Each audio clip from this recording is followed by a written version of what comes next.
соҳибкор ягон чиза меқапиду фалони бишнодон гуфта ҳамин хел кардаме ҳамин чизоро бардоштем мана ҳозир анакун ҳамин хели чизо нест ҳар кас ваи худаш кеди ҳалолу покиза кор кунад ягон ҷоба вай намешад.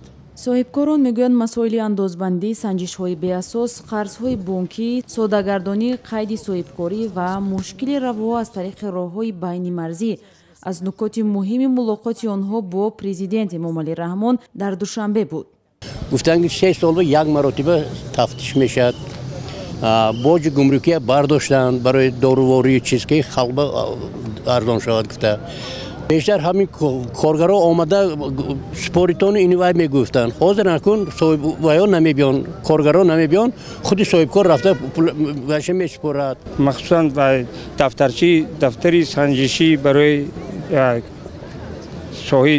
соҳибкорӣ аз ҳар як хадамоте ки омада назорат мекунад, пеш аз он ки назорат кунад дар миллати агар як бор як хадамот назоратчӣ дар тафтиш яъне барои санҷиш омадагӣ бошад, то 2 сола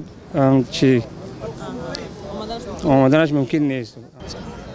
идея соҳибкорон дар мулоқоти рӯзи шанбеи 14 октябр бо раиси ҷумҳур ҳама мушкилоташонро матраҳ карданд, аммо идеяи дигар натавонистанд арзи худро расонанд.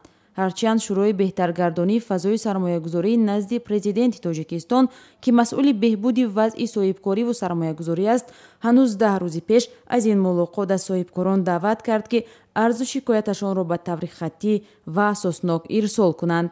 соҳибкорон гуфтанд дар ин мулоқот бештар миёни президент ва ширкатдорон саволу ҷавоб сари андозҳои зиёд тафтишҳои беасос дар Тоҷикистон анҷом шудааст. 1200 нафар давталабонро бо ҷои кор таъмин кардам, тарбия додам. фароғат иброҳимова соҳибкор ки ширкати хизматрасонии нақлиётӣ дорад, ҳоло ҳам дар соҳаи нақлиёт молиёти зиёд месупорад. вале ин мушкили онҳо дар ин ҳамоиш дар назди президент матраҳ нашуд. як техосмотраши гӯидагар аз таҷҳизоти техосмотр 1200 сомон шудагӣ. вақте ки 120 сомон 140 сомон буд, ҳозир 1200 сомон. диагностика 400 сомон. ин барои ронанда хеле душвор. ин аз хадамоти танзим ва назорат дар соҳаи нақлиёт бояд бепул расонанд. нархаш 40 сомон буд, ҳозир 200 сомон шудагӣ. дар ин мулоқот ҳамчунин соҳибкорон аз мушкили роҳи мустақими заминӣ бо чин ҳарф заданд, кишваре ки ҳоло моли тавлидотияш бозорҳои Тоҷикистонро пур кардааст. соҳибкорон мегӯянд президент ҳам баъд аз шунидани ин мушкил ба мақомоти дахлдор барои баррасии он дастур додааст.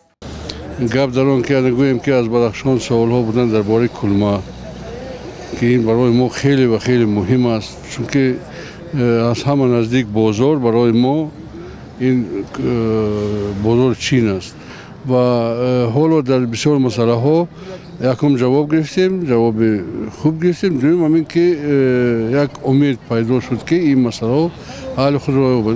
2 сол шуд ки мардуми ҳамон маҳал на аз Душанбе на аз ягон ҷо бо воситаи кулма ба чин намемонанд. дар солҳои ахир маъмулан соҳибкорон бештар аз баландии фоизи қарзи бонкҳо, андозбандии зиёд, раванди пурпечитоби ба қайдгирӣ ва коғазбозиҳои барзиёд шикоят мекунанд. ба гуфтаи таҳлилгарон, чунин мулоқотҳо метавонад то андозаи мушкилот дар бахши соҳибкорӣ ва сармоягузориро бартараф кунад, аммо вазъ дар Тоҷикистон замоне беҳбуд меёбад ки дастури президент ва ҳам қонунҳои кишвар дар амал татбиқ шаванд. вагарна ба назари иқтисоддонҳо, агар Тоҷикистон муносибатро ба бахши хусусӣ ва соҳибкорӣ беҳтар накунад, бизнес дар кишвар на танҳо аз рушд мемонад, балки сармояҳо аз кишвар фирор мекунанд.